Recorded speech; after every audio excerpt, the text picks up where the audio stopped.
Hello দর্শক, আসসালামু আলাইকুম। কেমন আছেন সবাই? আশা করছি সবাই অনেক ভালো আছেন। আমিও আল্লাহর রহমতে অনেক ভালো আছি। আজ আবারও হাজির হয়ে গেলাম নতুন একটি নাস্তার রেসিপি নিয়ে। আজকে আমি আপনাদের সাথে আলু আর ডিম দিয়ে সেরা স্বাদে সকালের নাস্তার একটি রেসিপি শেয়ার করব।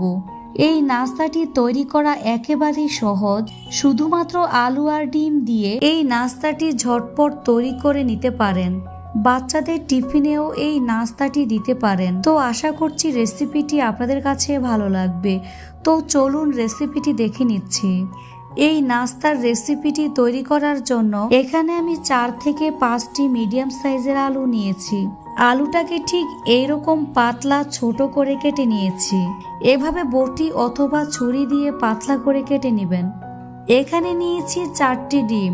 আপনারা চাইলে এই রেসিপিটি 5টি অথবা 6টি ডিম দিয়েও করে নিতে পারেন। এখানে নিয়েছি হাফ কাপ পরিমাণের পেঁয়াজ কুচি। পেঁয়াজটাকে আমি ঠিক এরকম মোটা করে কেটে নিয়েছি।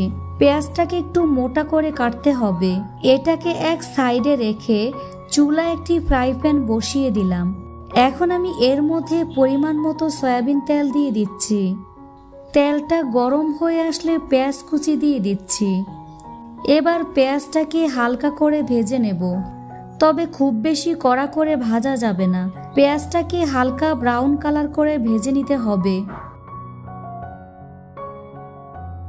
পেঁয়াজটা যখন হালকা ব্রাউন কালার হয়ে আসবে তখন কেটে রাখা আলুগুলো এর মধ্যে দিয়ে দিচ্ছি।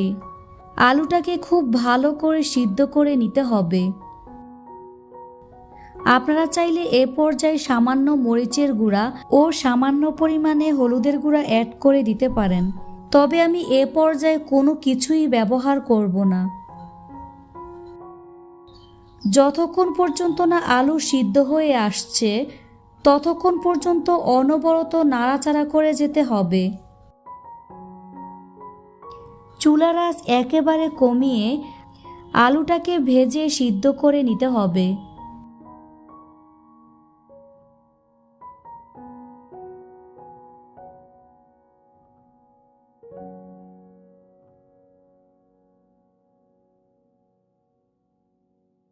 তো চুলার আঁচ কমিয়ে আলুটাকে ভালো করে ভেজে সিদ্ধ করে নিয়েছি।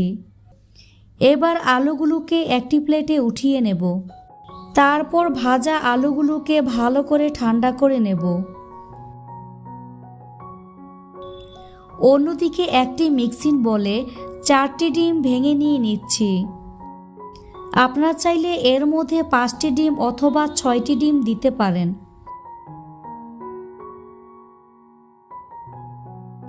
এবার ভেজে রাখা আলুগুলোকে এর মধ্যে দিয়ে দিচ্ছি।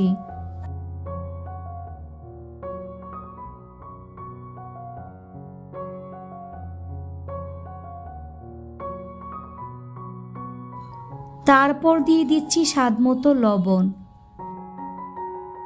এবার এরকম একটি কাঁটা চামচের সাহায্যে ভালো করে বিট করে নেব। তবে আপনারা চাইলে আগে ডিমটাকে ভালো করে ফেটিয়ে নিতে পারেন। ডিমটাকে যত বেশি বিট করে নেবেন নাস্তাটা তত বেশি সফট ও ফ্লাফি হবে। এই নাস্তাটি খেতে অনেক বেশি টেস্টি হয়। হেলদি এই নাস্তাটি বাচ্চাদের টিফিনে দিতে পারেন। এই নাস্তাটি বাচ্চারা খুবই মজা করে খেয়ে নেবে। তো সব কিছু ভালো করে মিশিয়ে নিয়েছি। এবার এর উপরে ঢাকনা দিয়ে ঢেকে 15 মিনিট রেস্টে রেখে দেব। ফিরে আসলাম 15 মিনিট পর। আবারও সব কিছু ভালো করে মিক্স করে নেব। এখন চুলায় একটি ফ্রাই প্যান বসিয়ে এর মধ্যে দিয়ে দিচ্ছি 2 টেবিল চামচ পরিমাণে সয়াবিন তেল। আমি এখানে যে ফ্রাই প্যানের মধ্যে আলু ফ্রাই করেছিলাম একই ফ্রাই প্যানের মধ্যে আমি নাস্তাটি তৈরি করে নেব। তেলটা যখন গরম হয়ে আসবে তখন ডিম আর আলুর মিশ্রণটি এর মধ্যে দিয়ে দেব।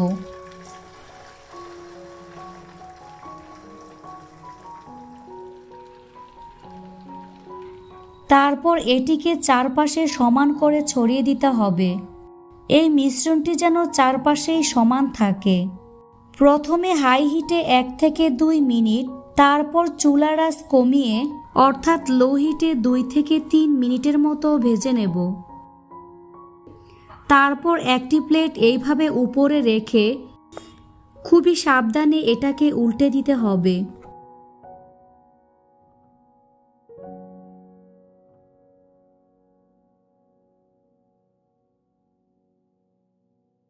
এখন এটাকে আরও 3 মিনিটের মতো লো হিটে ভেজে নেব।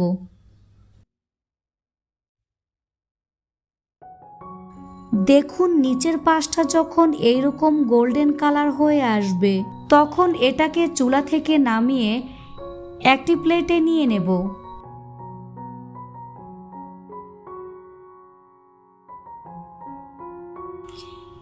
এখন ছুরি দিয়ে ঠিক এইরকম করে কেটে নেব।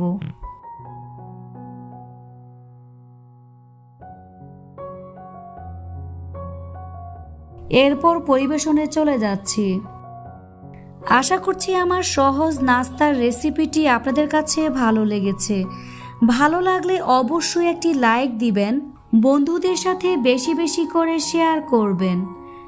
আপনি যদি আমার চ্যানেলে নতুন হয়ে থাকেন প্লিজ চ্যানেলটি সাবস্ক্রাইব করে পাশে থাকা বেল আইকনটি ক্লিক করে রাখবেন। আজ এখানে বিদায় নিচ্ছি। সবাই অনেক ভালো থাকবেন। আল্লাহ হাফেজ।